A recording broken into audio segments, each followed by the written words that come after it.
Bendiciones, ¿cómo están? Gracias a todas las personas que nos han escrito, hablándonos sobre los temas que hemos subido anteriormente en videos. Gracias por comunicarse con nosotros. Ahora volvemos con un nuevo tema. El tema de esta oportunidad es: el sufrimiento sorprende. Eso lo vamos a encontrar en 1 Corintios, capítulo 1, versículo del 3 al 4. Y dice de esta manera: demos gracias a Dios, Padre de nuestro Señor Jesucristo. Él es un Padre bueno y amoroso y siempre nos ayuda cuando tenemos dificultades o cuando sufrimos. Dios nos ayuda para que podamos ayudar a los que sufren o tienen problemas. ¡Wow! ¡Qué palabra! ¡Qué palabra muy importante para nuestras vidas en el día de hoy! La primera pregunta que a menudo viene a nuestras mentes cuando sufrimos es: ¿por qué sufrimos? ¿O por qué sufro? O otra pregunta que a veces nos hacemos es: ¿es posible que el sufrimiento sea parte de la condición humana? Bueno, ya sea sufrimiento emocional o sufrimiento físico, hay muchas veces que el sufrimiento emocional es más difícil de manejar que el sufrimiento físico. Cuando tocamos el fondo en nuestras vidas con una relación rota, la pérdida de un familiar, la pérdida de una posesión o incluso una ilusión y una imagen de sí mismo o algo por el estilo, nos sentimos tan vacíos por dentro que sentimos todo menos la fe. Más bien pasamos por la amenaza de la depresión y la desesperación, o a lo que le llaman la noche oscura del alma. En el caso del sufrimiento físico es más claro. Por ejemplo, si me duele una muela, voy al dentista. Si no voy y suprimo el dolor con una aspirina, es muy probable que el proceso que originó ese primer dolor siga y produzca otro mal mayor. Por esta razón necesitamos ir a la raíz de todo esto. Pero en realidad, ¿qué es el sufrimiento?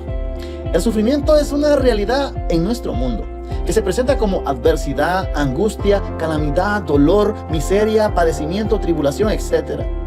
La buena noticia es que Dios promete un fin a todo dolor y sufrimiento para aquellos que reciben la oferta de la salvación en su Hijo Jesucristo.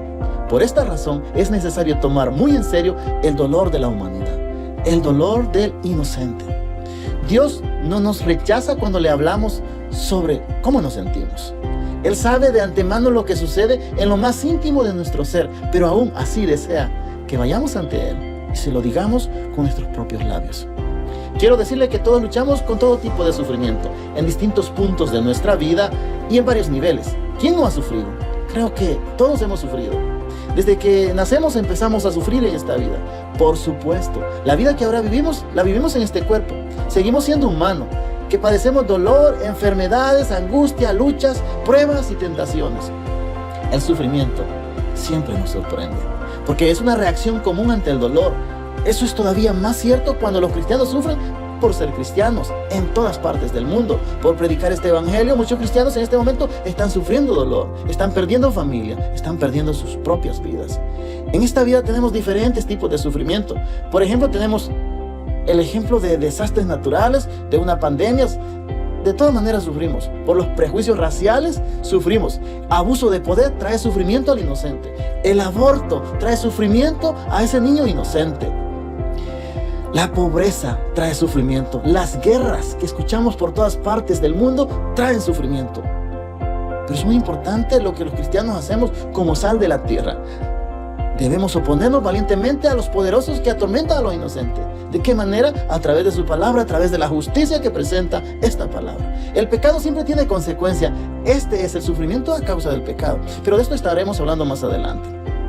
Defender nuestra fe también trae mucho sufrimiento. Ahora podemos decir: ¿qué hacemos con el sufrimiento cuando está en nuestra vida? Muchas veces o frecuentemente, cuando aparece el dolor o el sufrimiento, tratamos de hacer algo con la intención de aliviarlo. En general, será tratar de quitarle la intensidad y de no sentirlo tan fuerte como ese sufrimiento es. Es muy probable que muchas veces tratemos de esquivarlo o de suprimirlo cuanto antes podamos. Una modalidad es la negación. Muchas veces no queremos oír la mala noticia y nuestras primeras palabras. Ante ese sufrimiento, lo que hacemos o decimos: no puede ser, ¿por qué me pasa a mí? En momentos de sufrimiento es necesario que entendamos que nosotros no somos ese sufrimiento en este mundo, ni para nosotros mismos. Cuando comprendamos que nosotros o yo no soy ese dolor, tengo dolor, pero no lo soy el dolor, esto nos ayudará a confiar de que Dios nos puede sacar de esta situación difícil y que nosotros valemos mucho más de lo que nos imaginamos para Dios, porque ¿sabes qué? Dios te ama tal como eres. En una oportunidad, a Jesús le hacen una pregunta muy importante de por qué el hombre nació ciego en Juan capítulo 9. Al preguntarle a Jesús si el hombre había nacido ciego por su propio pecado o por el pecado de sus padres, la respuesta de Jesús a la pregunta de por qué el hombre nació ciego fue, y le dice de esta manera, fue para que las obras de Dios se manifiesten en él. Es muy interesante lo que Jesús responde. Esta afirmación revela un mensaje generalizado de toda la Escritura, que Dios está por encima de todo sufrimiento humano. Esto quiere decir que en cada sufrimiento Dios está presente, Dios está ahí. Y si eso no fuera así, ¿sabes qué? Ese sufrimiento fuera más insoportable. El mayor ejemplo de sufrimiento es Jesús. Por lo tal, Jesús conoce todos nuestros dolores, todas nuestras dolamas, todo nuestro sufrimiento. Por lo tanto, solo en virtud de los sufrimientos y la resurrección de Cristo, se nos ha concedido la justicia de Cristo. Y estamos ahora absueltos de pecado, de muerte y condenación. Y finalmente, a través de ese sufrimiento, somos justificados y hechos herederos de la vida eterna. ¡Qué gran noticia tiene la Escritura para cada uno de nosotros! Por lo tanto, propiamente dicho, solo Dios justifica. Y solo nos justifica por causa de Cristo. No imputándonos nuestros pecados, sino la justicia de Cristo en nuestras vidas. Esto también me recuerda al final, donde Pablo está en prisión, sufriendo y está esperando la hora a ser ejecutado. Y sabemos que fue ejecutado por Nerón en el año 65 después de Cristo. Y al final de esta correspondencia que tiene con su amado discípulo joven, le escribe estas palabras a Timoteo desde el fondo de su corazón. Dice, porque yo ya no estoy para ser derramado como una ofrenda de libación. Y el tiempo de mi partida ha llegado. He peleado la buena batalla, he terminado la carrera, he guardado la fe. Estas son las palabras del apóstol Pablo antes de ser llevado a ejecución. Pero, ¿qué significa todo esto? ¿Qué significa lo que dice Pablo, morir en la fe? Bueno, actualmente la fe es una palabra tan desgastada en nuestra cultura que casi se ha convertido en una palabra que evoca superstición o magia. Pero el significado más simple de la palabra fe en el lenguaje del Nuevo Testamento es la palabra confianza. Esto nos lleva al punto de partida.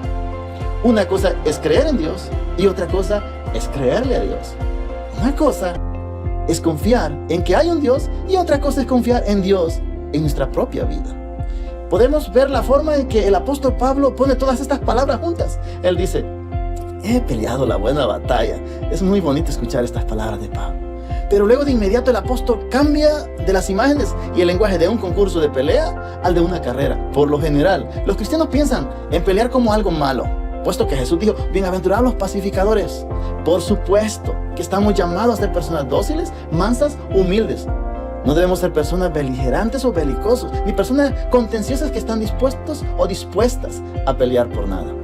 Pero hay ciertas batallas a las que sí estamos llamados los cristianos a pelear.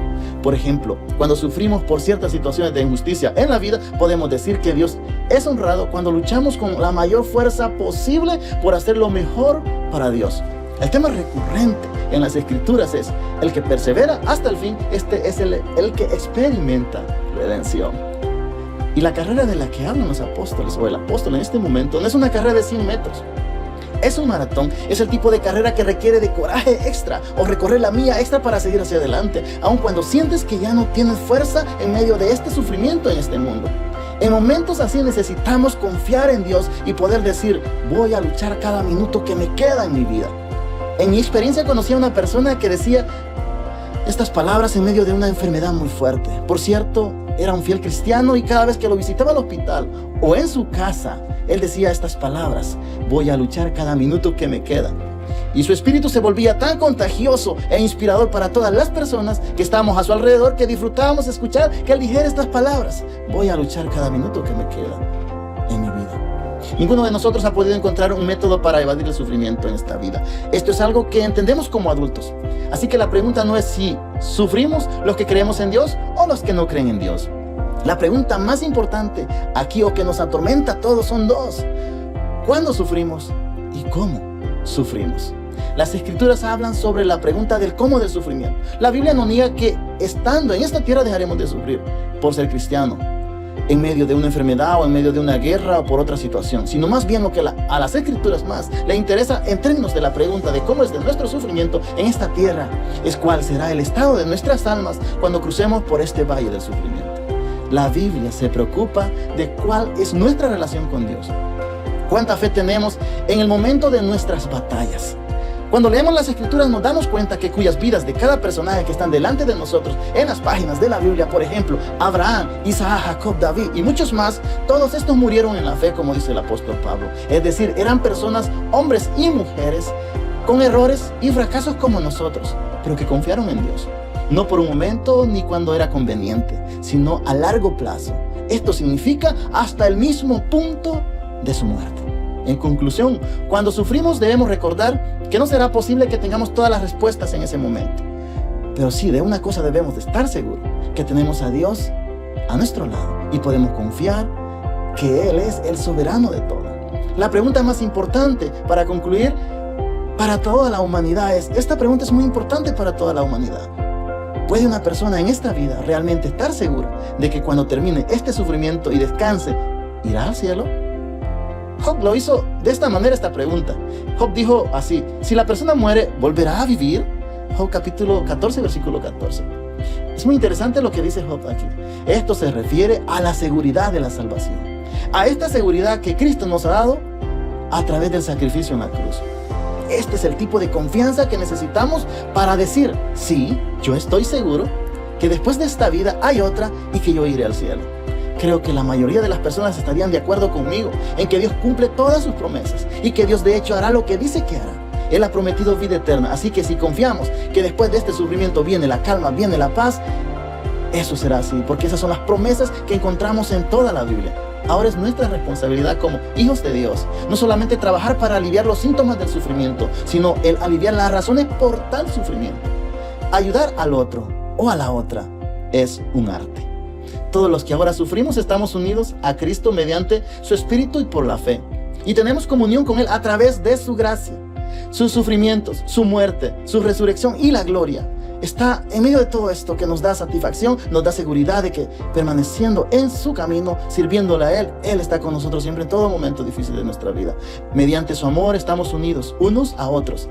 En este mismo amor, por esta misma razón, estamos sensibles al dolor del otro. El sufrimiento nos hace más compasivos, más humildes, más solidarios, usando los dones y virtudes de cada uno. Todos estamos invitados a ir y ayudar a la necesidad del otro, con el objetivo de encontrar el bienestar común, tanto en lo material como en lo espiritual. Cuando hablamos de ayudar al que sufre, generalmente hablamos de acompañarlo en un proceso de duelo, sabiendo que el otro es igual a nosotros, con los mismos dolores, anhelos, tristezas, entendiendo que todos nos necesitamos mutuamente para desarrollarnos en esta vida. Comprender esto nos ayudará a sentir compasión, alegría por mi prójimo. A veces nos sentimos tan diferentes de los otros, tan superiores por razones culturales, económicas o de belleza personal, o muchas veces todo lo contrario. Nos creemos inferiores, insípidos y sin algún valor en esta vida. Cuando vemos todas estas cosas tan claras, esto nos puede ayudar a soltar un poco la importancia personal que creemos que tenemos nosotros, o lo menos que a veces o único que nos sentimos delante de los demás.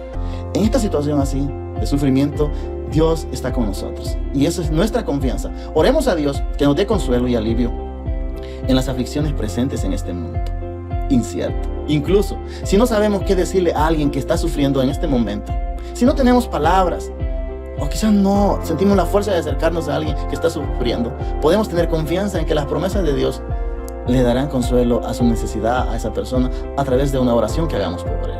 Y que Dios puede incluso usarnos a nosotros mismos también como canales de consuelo por medio de Jesucristo. Hay un texto en Salmo 34, 19 que dice: muchas son las angustias del justo, pero el Señor lo librará de todas ellas. Esta es su promesa para sus hijos, la recuperación total en un despertar de su palabra, del Evangelio y del Espíritu Santo, recibida por una fe verdadera. Además, esa fe que ahora tenemos tranquiliza la conciencia de nosotros y abre un libre acceso a Dios, de modo que podemos acercarnos confiadamente todos ante Él y poder obtener lo que necesitamos. Su bondad, su amor, la misma fe que ahora tenemos, que Él nos ha dado, nos conserva en el servicio que debemos a Dios y a nuestro prójimo.